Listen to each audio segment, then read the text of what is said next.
Well, it's a pleasure to be back. This is our second occasion that we've been to the one-to-one conference here in Hong Kong. I'd like to draw your attention to our safe harbor language.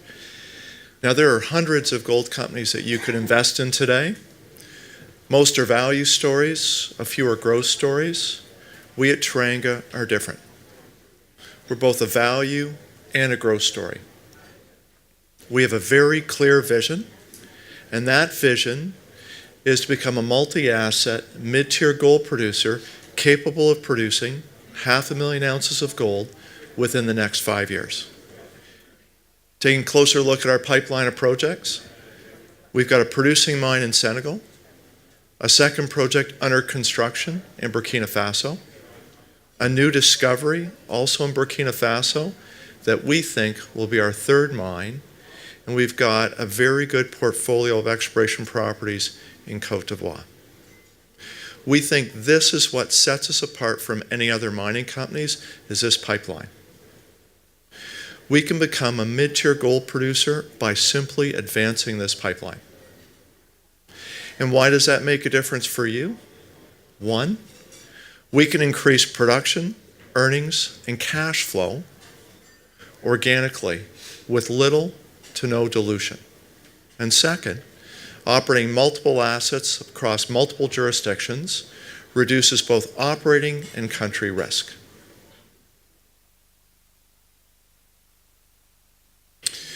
Now taking a closer look at our asset base. So our largest flagship mine is Sabodala.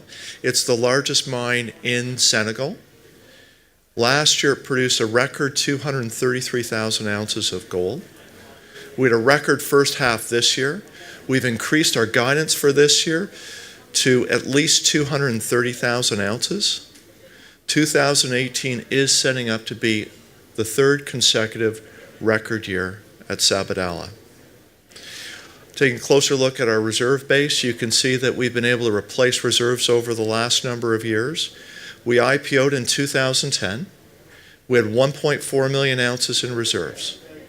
We produced over 1.5 million ounces since then. And still today, we've got 2.7 million ounces in reserves, a 13-year mine life, and a large resource base for which we believe we'll be able to increase reserves and extend this mine life even further. In the short term, where you're going to see the reserve increases from Nakafiri. It's our largest deposit on the mine license.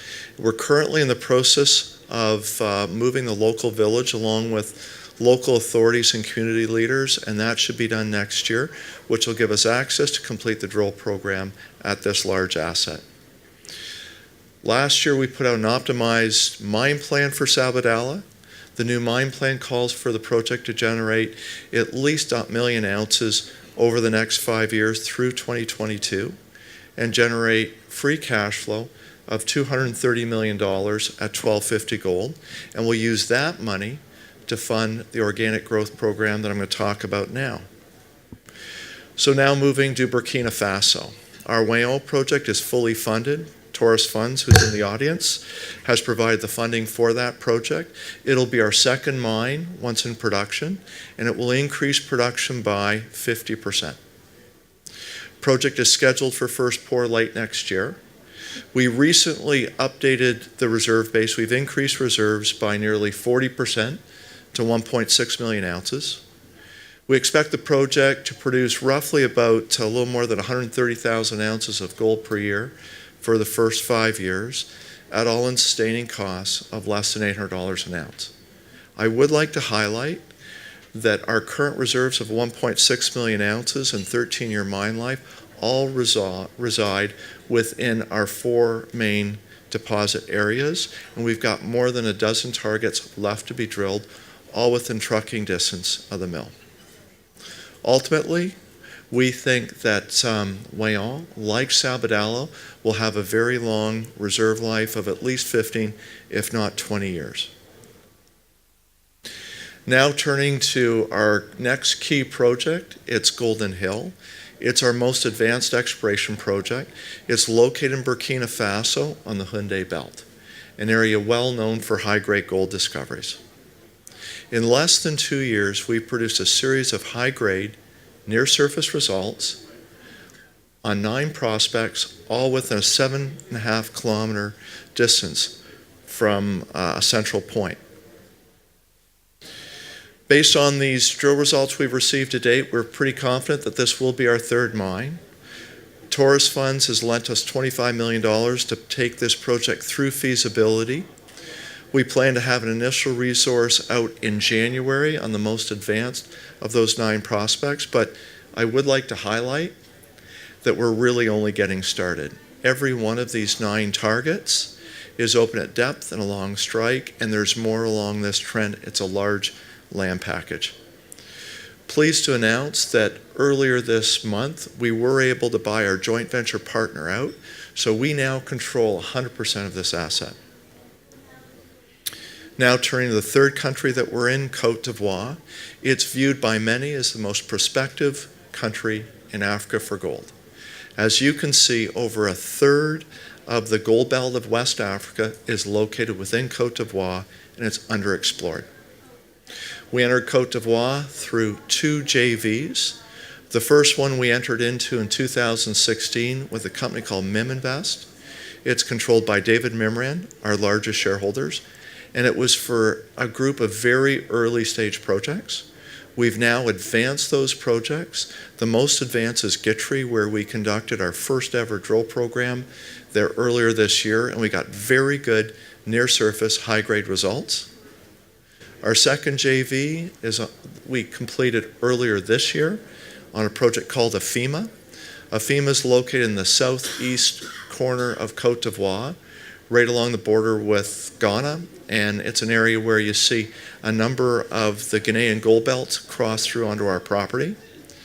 It's a property with a number of historic high-grade gold mines have been run over the last 75 to 100 years, and it's got over 140 kilometers of strike.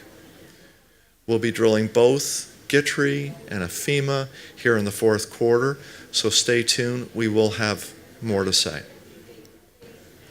So in summary, we've put together a very strong organic growth pipeline that we believe will allow us to move to mid-tier status, 500,000 ounce producer within the next 5 years, with significant opportunity beyond that to move towards 750 to 1 million ounces with what we've got in Côte d'Ivoire.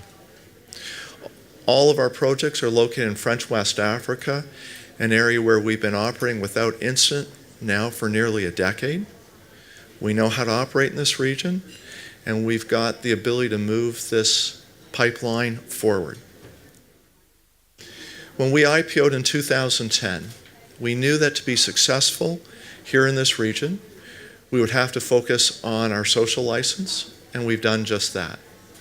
And it's that strong commitment to CSR that attracted David Mimran as our largest shareholder, and I can tell you it is helping pave the way as we now grow into Burkina Faso and Côte d'Ivoire.